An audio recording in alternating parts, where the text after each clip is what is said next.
onto the central court, central area of the forecourt.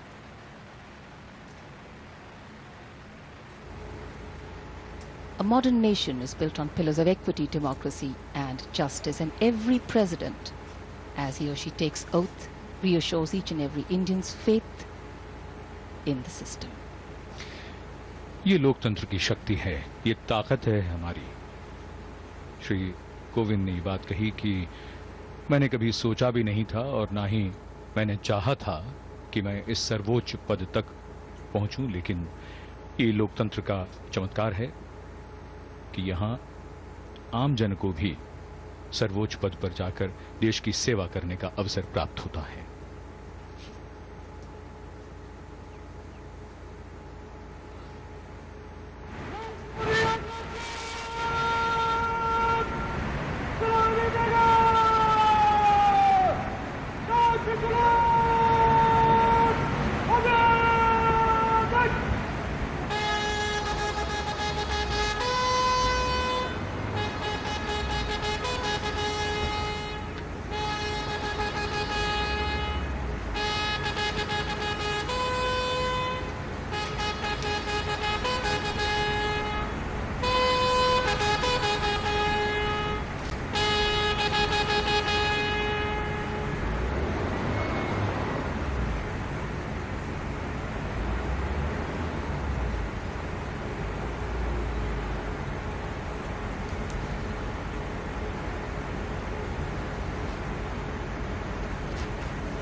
प्रस्थान कर रहे हैं राष्ट्रपति प्रणब मुखर्जी और नवनिर्वाचित राष्ट्रपति श्री रामनाथ कोविंद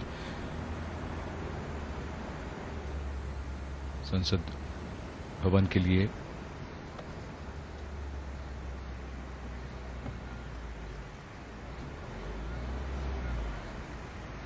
उनकी विशेष limousine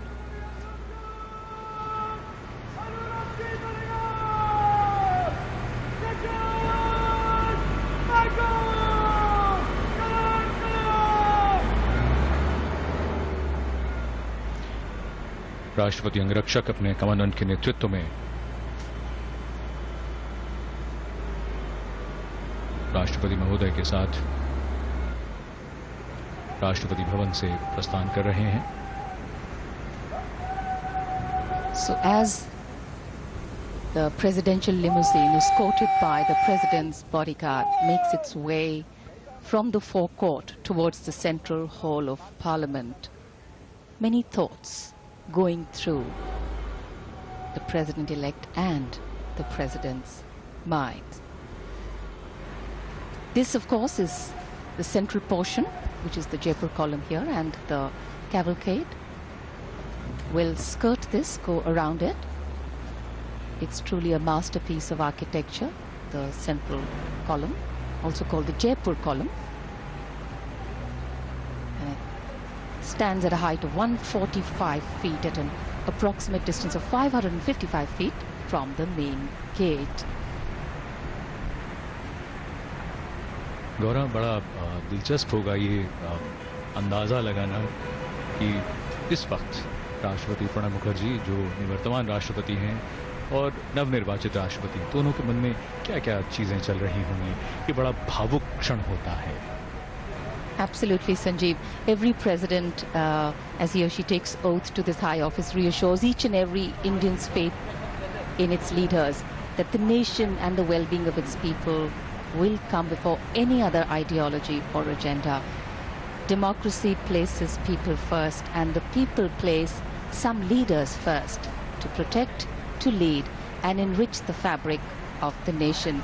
As our outgoing President Shri Pranab Mukherjee said in his farewell address to the nation, he said, "My sacred text has been the Constitution of India, my temple has been the Parliament of India, and my passion has been the service of the people of India." Powerful words, very, very profound and very meaningful. Right in the center, of course, as we said earlier, you can see the Jaipur column designed by Sir Edward Lutyens, and was sponsored by Maharaja Madhav Singh of Jaipur. It's made by sandstone topped by the Star of India emerging from a 5-ton bronze lotus and was installed in 1930.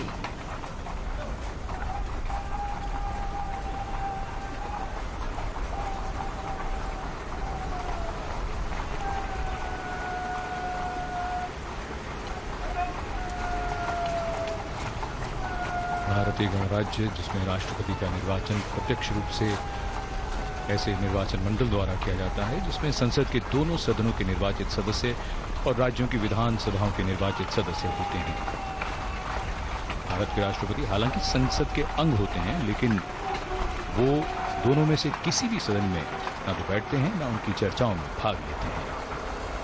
संसद से संबंधित उन्हें कुछ ऐसे संवैधानिक कृत्य हैं जिनका निर्वहन करना होता है। राष्ट्रपति समय समय पर संसद के दोनों सदनों को बैठक के लिए आमंत्रित करते हैं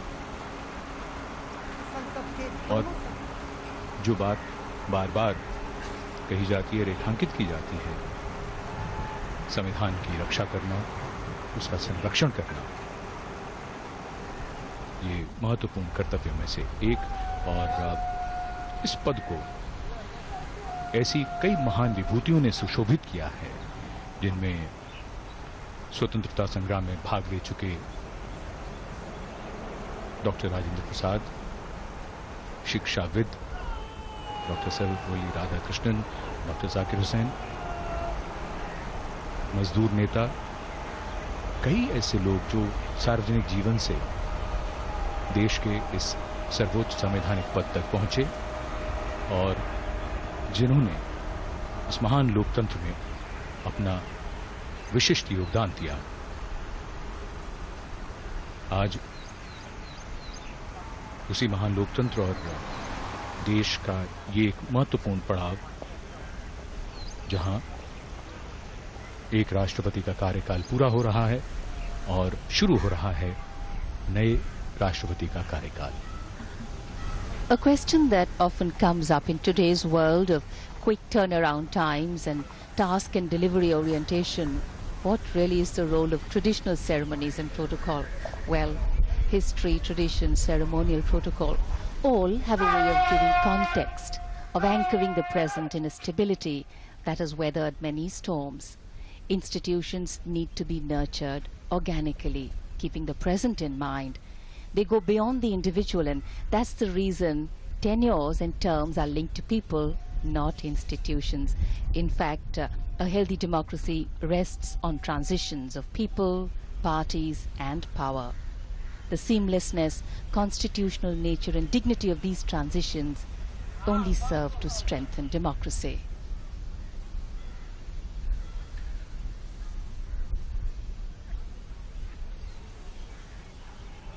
राष्ट्रपति प्रणब मुखर्जी का कार्यकाल कई दृष्टि से महत्वपूर्ण है। उनके कार्यकाल के 2 वर्ष उन्होंने पिछली सरकार के प्रधानमंत्री डॉक्टर मनमोहन सिंह के साथ काम किया और उसके बाद सन 2014 में प्रधानमंत्री मोदी के नेतृत्व में एनडीए की सरकार जब आई, तब से उनके साथ उनके कार्य को लेकर और उनकी कार्यशैली को लेकर दोनों में जो विशेष सौहार्द है वो कई बार प्रकट हुआ है, राष्ट्रपति प्रणब मुखर्जी की ओर से भी और प्रधानमंत्री के शब्दों में भी। So here we are, the wonderfully attired President's bodyguards. A little bit about them. The personnel of the regiment are handpicked, all of them at least 6 feet tall. Besides performing ceremonial duties for the President, the officers and men are also trained horsemen, paratroopers and tankmen.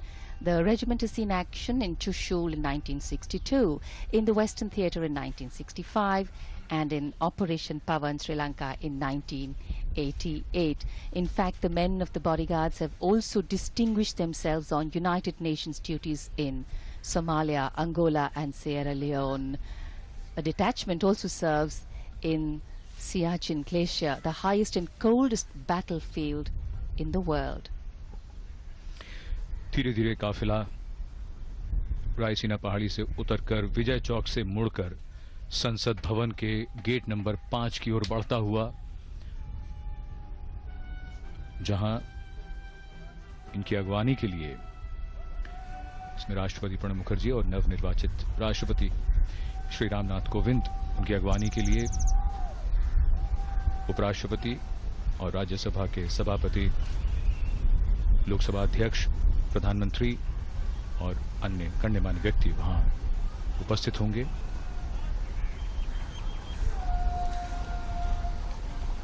In fact, the Central Hall in Parliament House is a place of great historical importance, and the transfer of power on the 15th of August 1947 from British to Indian hands took place in that hall.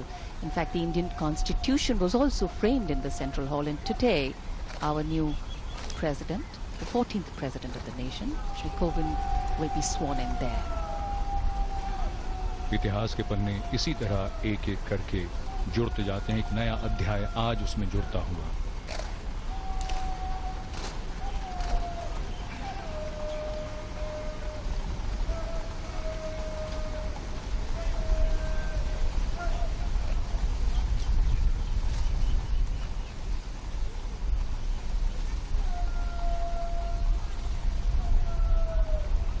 गौरव, एक नई शुरुआत जो प्रणब मुखर्जी ने राष्ट्रपति रहते हुए जो की, कि तब तक राष्ट्रपति के लिए महामहिम शब्द का इस्तेमाल किया जाता था, जो उन्होंने परंपरा बदलकर फिर उसको माननीय उन्होंने तब्दील किया।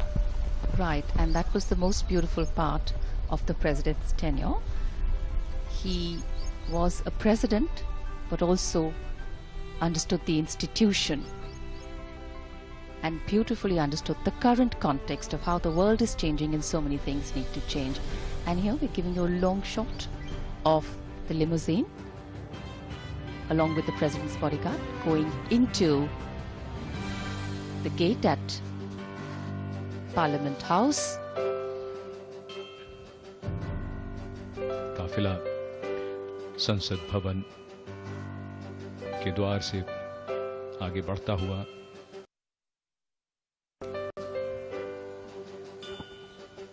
In fact, quotations have a beautiful way of conveying a lot in very, very simple words. And at the Central Hall of Parliament House, this is right at the top of the entrance of that hall, there is a beautiful quotation which says, and it's in Sanskrit, the English meaning is, that one is mine and the other a stranger is the concept of little minds. But to the large-hearted, the world itself is their family. This truly epitomizes what India has always stood for.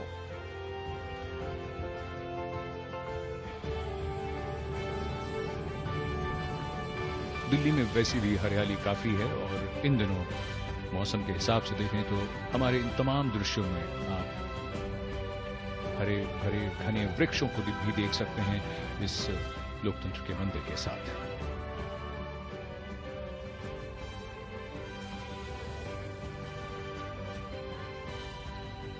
And here arriving at the entrance of the Central Hall, the President's bodyguard is escorting the presidential limousine.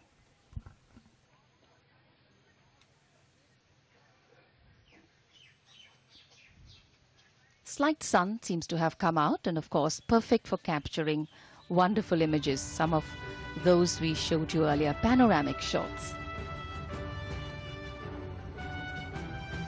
और धीरे धीरे वो महत्वपूर्ण क्षण अवसर नजदीक आता हुआ।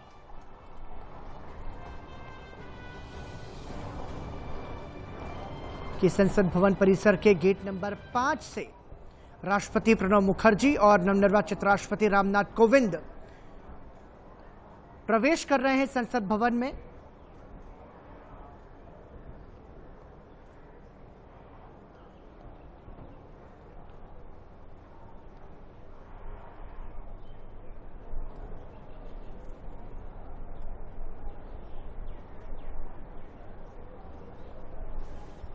राष्ट्रपति प्रणब मुखर्जी की अगवानी, बतौर राष्ट्रपति प्रणब मुखर्जी का संसद भवन परिसर में ये आखिरी प्रवेश, और अब उनके सम्मान में सलामी दी जाएगी।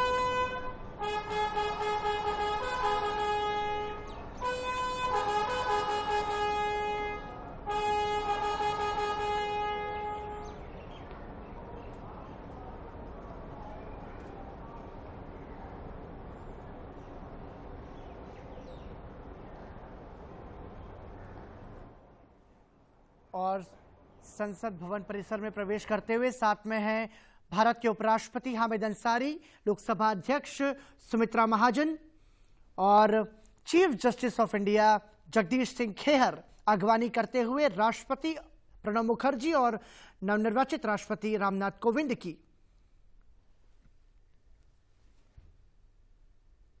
और यहां से सीधे संसद भवन परिसर के केंद्रीय कक्ष में पहुंचेंगे।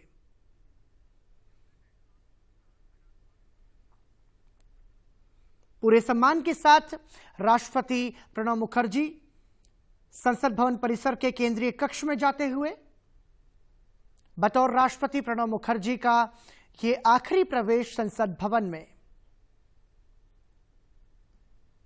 14वें राष्ट्रपति के रूप में नवनिर्वाचित राष्ट्रपति रामनाथ कोविंद शपथ ग्रहण करेंगे और उसके बाद भारत के राष्ट्रपति के रूप में अगले 5 सालों तक अपनी सेवाएं रामनाथ कोविंद देंगे।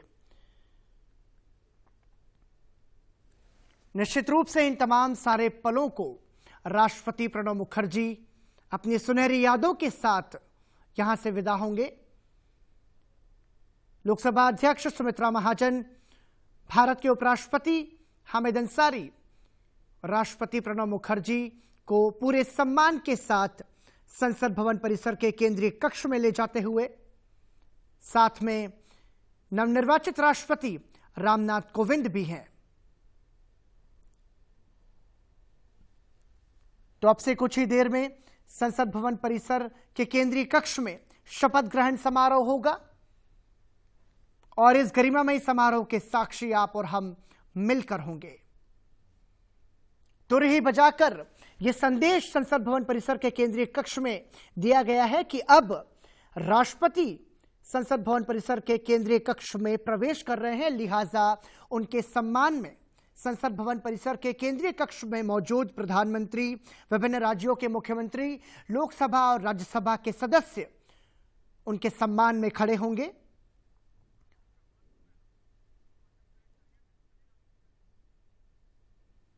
तो संसद भवन परिसर के केंद्रीय कक्ष में प्रवेश करते हुए राष्ट्रपति प्रणब मुखर्जी। महामहिम राष्ट्रपति जी,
मान्यवर, आदेश हो तो निर्वाचन आयोग से प्राप्त निर्वाचित राष्ट्रपति की घोषणा को पढ़ा जाए।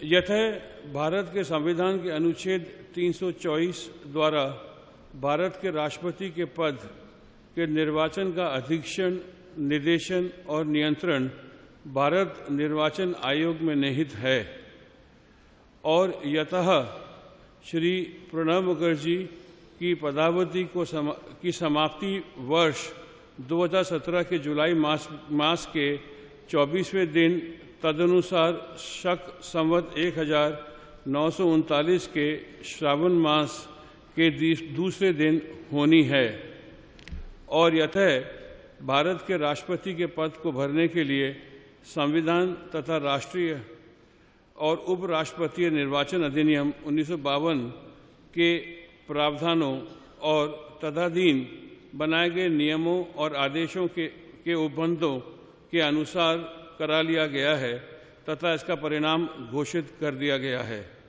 अतः अब भारत निर्वाचन आयोग ये प्रमाणित करता है कि वर्ष 2017 के जुलाई मास में के 20वें दिन तदनुसार शक संवत 1939 के आषाढ़ मास में के 29वें दिन को श्री रामनाथ जी कोविंद भारत के राष्ट्रपति पद के लिए विधिवत रूप से निर्वाचित हो गए हैं।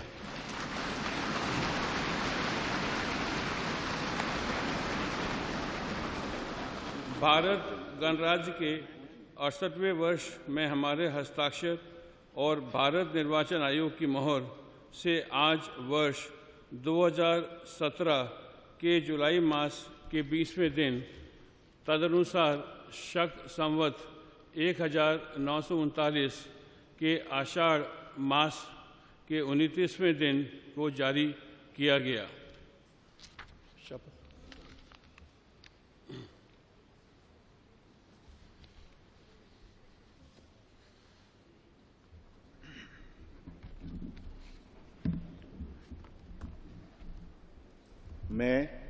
मैं ईश्वर की शपथ लेता हूं कि रामनाथ कोविंद ईश्वर की शपथ लेता हूं कि मैं श्रद्धापूर्वक भारत के राष्ट्रपति के पद का कार्यपालन करूंगा भारत के राष्ट्रपति के पद का कार्यपालन करूंगा तथा अपनी पूरी योग्यता से संविधान और विधि का परिरक्षण, संरक्षण और प्रतिरक्षण करूंगा। और मैं भारत की जनता की सेवा और कल्याण में निरत रहूंगा।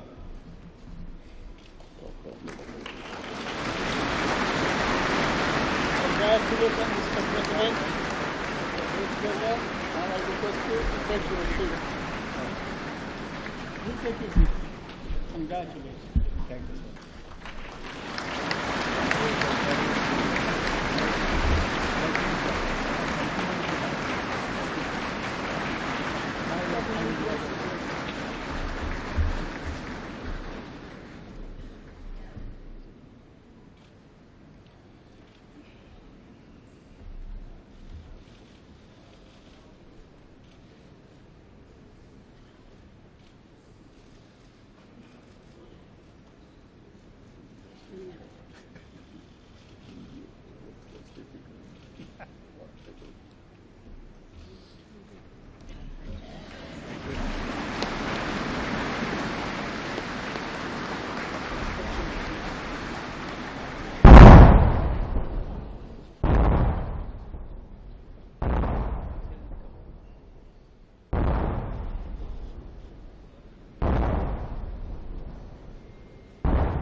मान्यवर, आपका आदेश हो तो आपके पद ग्रहण की उद्घोषणा की जाए और उसे भारत के राजपत्र में प्रकाशित किया जाए। इसकी सूचना प्रमुख सेना केंद्रों तथा विदेश स्थित सभी भारतीय मिशनों, राज्य सरकारों तथा संघ शासित क्षेत्रों के प्रशासकों को भेजी जाए। भारत सरकार के सभी मंत्रालयों और विभागों को भी सूचना तथा आवश्यक आदेश जारी करने हेतु भेजा जाए।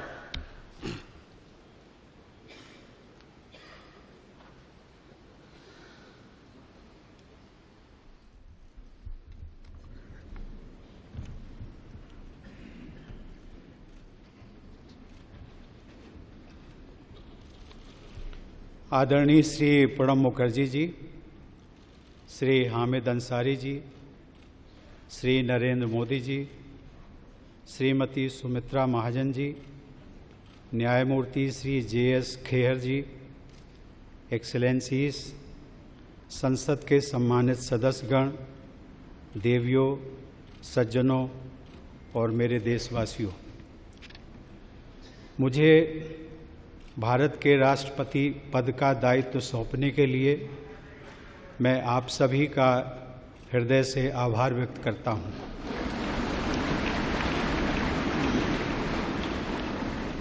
मैं पूरी विनम्रता के साथ इस पद को ग्रहण कर रहा हूं। यहाँ सेंट्रल हॉल में आकर मेरी कई पुरानी स्मृतियां ताज़ा हो गई हैं। मैं संसद का सदस्य रहा हूं और इसी सेंट्रल हॉल में मैंने आप में से कई लोगों के साथ विचार विनिमय किया है। कई बार हम सहमत होते थे, कई बार असहमत, लेकिन इसके बावजूद हम सभी ने एक दूसरे के विचारों का सम्मान करना सीखा। यही लोकतंत्र की खूबसूरती है। मैं एक छोटे से गांव में मिट्टी के घर में पला बढ़ा हूं। मेरी यात्रा बहुत लंबी रही है, लेकिन ये यात्रा अकेले सिर्फ मेरी नहीं रही है। हमारे देश और हमारे समाज की भी यही गाथा रही है। हर चुनौती के बावजूद हमारे देश में संविधान की प्रस्तावना में उल्लिखित न्याय, स्वतंत्रता, समानता और बंधुत्व के मूल मंत्र का पालन किया जाता है और मैं इस मूल मंत्र का सदैव पालन करता रहूँगा। मैं इस महान राष्ट्र के 125 करोड़ नागरिकों को नमन करता हूं और उन्होंने मुझ पर जो विश्वास जताया है उस पर खरा उतरने का मैं वचन देता हूं। मुझे इस बात का पूरा एहसास है कि मैं doctor Rajendra Prasad, doctor Sarvepalli Radhakrishnan, doctor APJ Abdul Kalam और मेरे पूर्ववर्ती श्री प्रणब मुखर्जी, जिन्हें हम स्नेह से प्रणब दा कहते हैं, जैसी विभूतियों के पद चिन्हों पर चलने जा रहा हूं। साथियों, हमारी स्वतंत्रता महात्मा गांधी के नेतृत्व में हजारों स्वतंत्रता सेनानियों के प्रयासों का परिणाम थी। बाद में सरदार पटेल ने हमारे देश का एकीकरण किया। हमारे संविधान के प्रमुख शिल्पी बाबा साहब भीमराव अंबेडकर ने हम सभी में मानवीय गरिमा और गणतांत्रिक मूल्यों का संचार किया। वे इस बात से संतुष्ट नहीं थे कि केवल राजनीतिक स्वतंत्रता ही काफ़ी है। उनके लिए हमारे करोड़ों लोगों की आर्थिक और सामाजिक स्वतंत्रता के लक्ष्य को पाना भी बहुत महत्वपूर्ण था। अब स्वतंत्रता मिले 70 वर्ष पूरे होने जा रहे हैं। हम 21वीं सदी के दूसरे दशक में हैं। वो सदी जिसके बारे में हम सभी को भरोसा है कि ये भारत की सदी होगी। भारत की उपलब्धियां ही इस सदी की दिशा और स्वरूप तय करेंगी। हमें एक ऐसे भारत का निर्माण करना है जो आर्थिक नेतृत्व देने के साथ ही नैतिक आदर्श भी प्रस्तुत करे। हमारे लिए ये दोनों मापदंड कभी अलग नहीं हो सकते। ये दोनों जुड़े हुए हैं और इन्हें हमेशा जुड़े ही रहना होगा। साथियों, देश की सफलता का मंत्र उसकी विविधता है। विविधता ही हमारा वो आधार है जो हमें अद्वितीय बनाता है। इस देश में हमें राज्यों और क्षेत्रों, पंथों, भाषाओं, संस्कृतियों, जीवन शैलियों जैसी कई बातों का सम्मिश्रण देखने को मिलता है। हम बहुत अलग हैं, लेकिन फिर भी एक हैं और एकजुट हैं। 21वीं सदी का भारत ऐसा भारत होगा जो हमारे पुरातन मूल्यों के अनुरूप होने के साथ ही साथ चौथी औद्योगिक क्रांति को भी विस्तार देगा। इसमें न कोई विरोधाभास है और न ही किसी तरह के विकल्प का प्रश्न उठता है। हमें अपनी परंपरा और प्रौद्योगिकी, प्राचीन भारत के ज्ञान और समकालीन भारत के विज्ञान को साथ लेकर चलना है। एक तरफ जहां ग्राम पंचायत स्तर पर सामुदायिक भावना से विचार विमर्श करके समस्याओं का निस्तारण होगा, वहीं दूसरी तरफ डिजिटल राष्ट्र हमें विकास की नई ऊंचाइयों पर पहुंचने में सहायता करेगा। ये हमारे राष्ट्रीय प्रयासों के दो महत्वपूर्ण स्तंभ हैं। राष्ट्र निर्माण अकेले सरकारों द्वारा नहीं किया जाता। सरकार सहायक हो सकती है, वो समाज की उद्यमी और रचनात्मक प्रवृत्तियों को दिशा दिखा सकती है, प्रेरक बन सकती है। राष्ट्र निर्माण का आधार है राष्ट्रीय गौरव। हमें गर्व है भारत की मिट्टी और पानी पर। हमें गर्व है भारत की विविधता, सर्वधर्म समभाव और समावेशी विचारधारा पर। हमें गर्व है भारत की संस्कृति, परंपरा एवं अध्यात्म पर। हमें गर्व है देश के प्रत्येक नागरिक पर।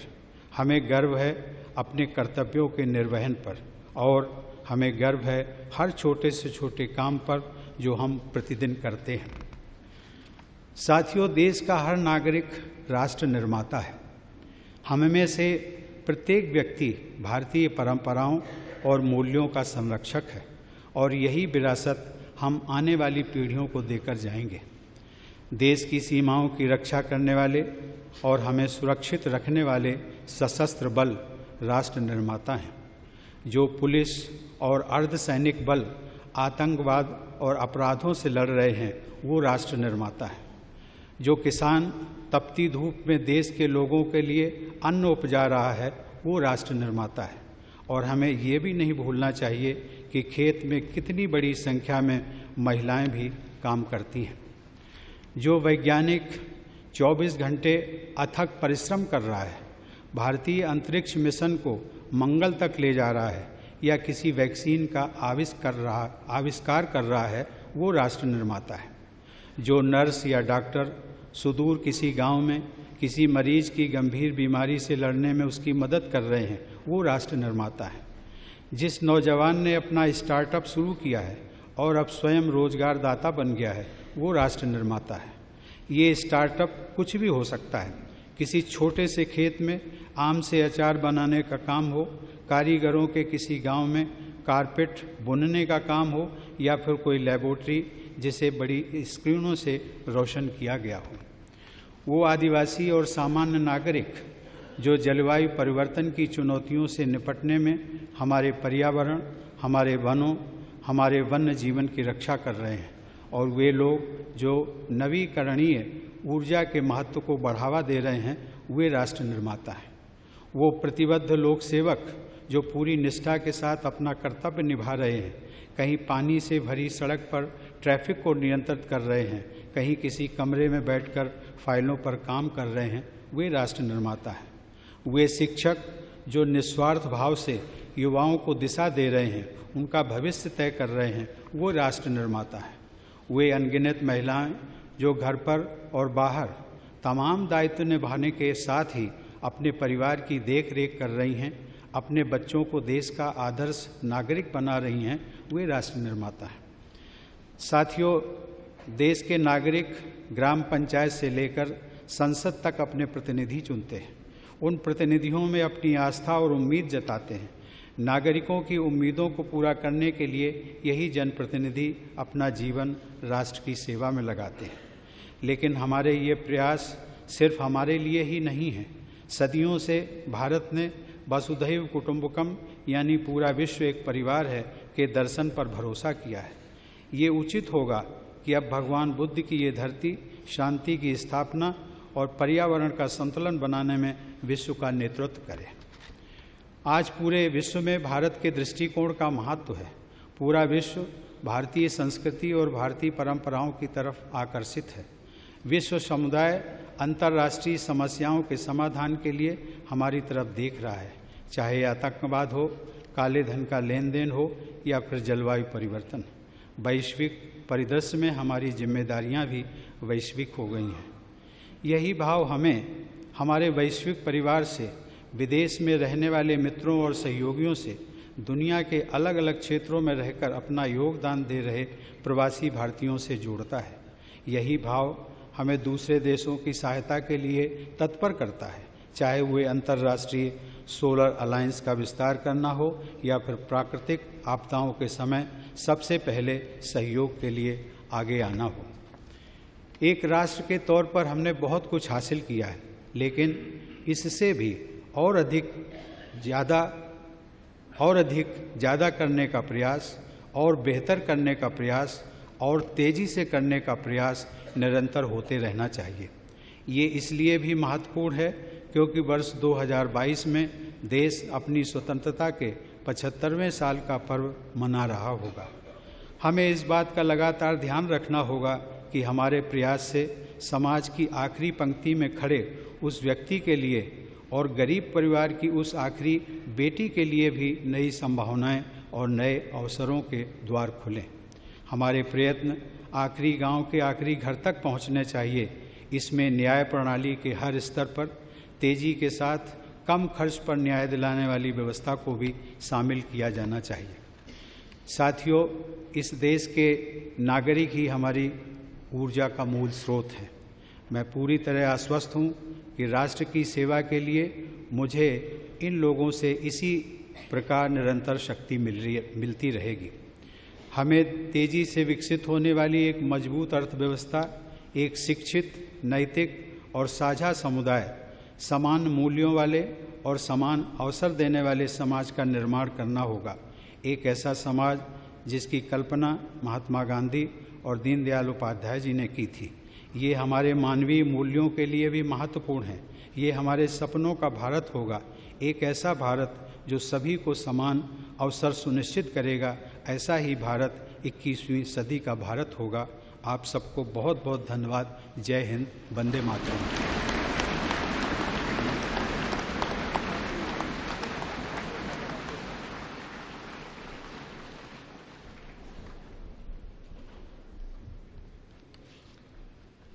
Respected Rashtrapati Ji, you have just addressed the members of Parliament. With your permission, I will read the first and the last paragraphs of the English version of the address. The rest should be considered as read. Respected Shri Pranab Mukherjee Ji, respected Shri Narendra Modi Ji, Shrimati Sumitra Mahajan Ji, Shri Justice J.S. Kher Ji, Excellencies, Honorable Members of Parliament, ladies and gentlemen, and fellow citizens. I thank you for electing me to the responsibility of the President of India, and I enter this office with all humility. Coming here to Central Hall has brought back so many memories. I have been a member of Parliament, and here in this very Central Hall have had discussions with many of you. Often we agreed, sometimes we disagreed, but we learned to respect each other, and that is the beauty of democracy. We need to sculpt high growth economy and educated, ethical and shared community and an egalitarian society as envisioned by Mahatma Gandhi and Deen-Dayal Upadhyay Ji. These are integral to our sense of humanism. This is the India of our dreams, an India that will provide equality of opportunities. This will be the India of the 21st century. Thank you very much. Jai Hind, Vande Mataram.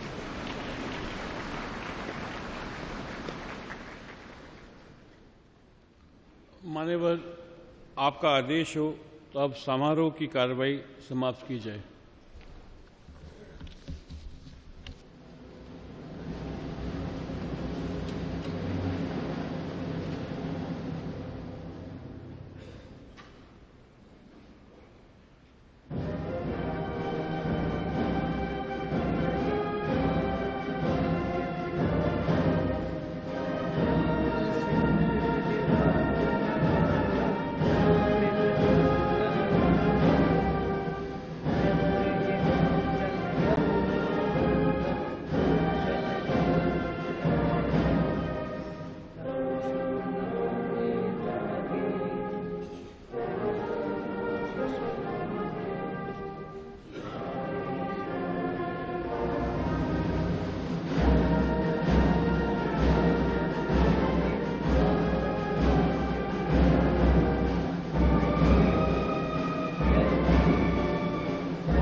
Ramnath Kovind Bharat के 14वें राष्ट्रपति के रूप में उन्होंने शपथ ग्रहण की और वो अब अपने दायित्व का निर्वहन करेंगे। 21 तोपों की सलामी के साथ नवनिर्वाचित राष्ट्रपति रामनाथ कोविंद को शपथ ग्रहण के बाद 21 तोपों की सलामी दी गई। प्रधानमंत्री नरेंद्र मोदी का अभिवादन करते हुए तमाम सभी मंत्री, मुख्यमंत्री विभिन्न राज्यों के और सांसदों से मिलते हुए नवनिर्वाचित राष्ट्रपति रामनाथ कोविंद शपथ ग्रहण के बाद की संसद भवन परिसर के केंद्रीय कक्ष से ये सीधी तस्वीरें आप देख रहे हैं। अपने संबोधन में राष्ट्रपति रामनाथ कोविंद ने कहा कि हम सभी ने एक दूसरे के विचारों का सम्मान करना सीखा है और यही लोकतंत्र की खूबसूरती है। न्याय, समानता, बंधुत्व के मूल मंत्र का पालन मैं करूंगा, ये शब्द अपने संबोधन में रामनाथ कोविंद ने कहे। संसद भवन परिसर के केंद्रीय कक्ष में तमाम सभी लोकसभा, राज्यसभा सदस्यों और राजनीतिक दलों के प्रमुखों से मिलते हुए और अब संसद भवन परिसर से बाहर कूच करते हुए राष्ट्रपति रामनाथ कोविंद, पूर्व राष्ट्रपति प्रणब मुखर्जी, साथ में है लोकसभा अध्यक्ष सुमित्रा महाजन, भारत के उपराष्ट्रपति हामिद अंसारी। अब हम यह कह सकते हैं कि एक तरह से पूर्व राष्ट्रपति प्रणब मुखर्जी को विदाई दी जा रही है और इसका भी एक विशेष महत्व है। जब नवनिर्वाचित राष्ट्रपति शपथ ग्रहण के बाद पूर्व राष्ट्रपति को विदाई देते हैं, नए राष्ट्रपति पूर्व राष्ट्रपति को उनके घर छोड़ने जाते हैं। इस दौरान पूर्व और मौजूदा राष्ट्रपति एक बग्गी में सवार होकर पूर्व राष्ट्रपति को उनके घर छोड़ते हैं। लिहाजा इस बार रामनाथ कोविंद पूर्व राष्ट्रपति प्रणब मुखर्जी को 10 राजाजी मार्ग उनके नए निवास स्थान पर छोड़ने के लिए जाएंगे।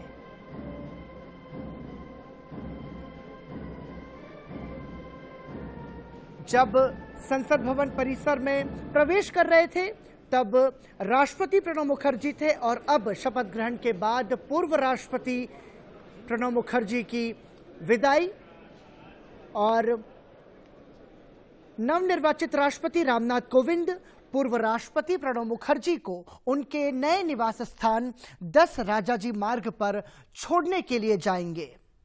पूरे सम्मान के साथ पूर्व राष्ट्रपति प्रणब दा की विदाई और इस विदाई में नवनिर्वाचित राष्ट्रपति रामनाथ कोविंद सम्मान देते हुए प्रणब दा को उनके नए निवास स्थान 10 राजाजी मार्ग पर छोड़ने के लिए जाएंगे। भारतीय लोकतांत्रिक व्यवस्था के हिसाब से राष्ट्रपति पद का जो प्रोटोकॉल होता है, जो सम्मान उस पद के तहत दिया जाता है, उस पूरे सम्मान का निर्वहन करते हुए नवनिर्वाचित राष्ट्रपति रामनाथ कोविंद, जो भारत के पूर्व राष्ट्रपति प्रणब मुखर्जी को उनके नए निवास स्थान 10 राजाजी मार्ग पर छोड़ने के लिए जाएंगे। 14वें राष्ट्रपति के रूप में नवनिर्वाचित राष्ट्रपति रामनाथ कोविंद ने शपथ ली। 21 तोपों का सम्मान उनके राष्ट्रपति बनते ही रामनाथ कोविंद को दिया गया। Chief justice of India Jagdish Singh Khehar ने नवनिर्वाचित राष्ट्रपति रामनाथ कोविंद को शपथ दिलाई, जिसके बाद रामनाथ कोविंद ने संबोधित किया संसद भवन परिसर के केंद्रीय कक्ष को। अपने संबोधन में उन्होंने कहा कि हमें ऐसे भारत का निर्माण करना है जो आर्थिक नेतृत्व के साथ साथ चारित्रिक सक्षमता भी लेकर के आए। 21वीं सदी भारत की सदी होगी। उन्होंने कहा कि राष्ट्र निर्माण का आधार है राष्ट्र गौरव। साथ ही उन्होंने जो महत्वपूर्ण बात कही उसमें देश की सीमाओं की रक्षा करने वाले, तपती धूप में खेती करने वाले किसान, वैज्ञानिक, भारत के युवा, चिकित्सक, नवीकरणीय ऊर्जा को बढ़ावा देने वाले लोग, पुलिस प्रशासन, शिक्षक, गृहिणी, ये सभी राष्ट्र निर्माता है। साथ ही रामनाथ कोविंद ने अपने संबोधन में यह भी कहा कि 2022 को हम स्वतंत्रता के 75 साल पूरे करेंगे और जब हम स्वतंत्रता का 75वां वर्ष मनाएंगे तब ऐसी व्यवस्था भारत में हो कि समाज के अंतिम व्यक्ति का आर्थिक विकास हो सके। संसद भवन परिसर से बाहर आते हुए पूर्व राष्ट्रपति प्रणब मुखर्जी, लोकसभा अध्यक्ष सुमित्रा महाजन, भारत के उपराष्ट्रपति हामिद अंसारी वहां पर मौजूद है। हमने देखा जब संसद भवन परिसर में प्रवेश कर रहे थे तब पूर्व राष्ट्रपति प्रणब मुखर्जी आगे चल रहे थे, लेकिन अब शपथ ग्रहण के बाद नवनिर्वाचित राष्ट्रपति रामनाथ कोविंद अग्र पंक्ति में है और नवनिर्वाचित राष्ट्रपति रामनाथ कोविंद को सलामी दी जा रही है।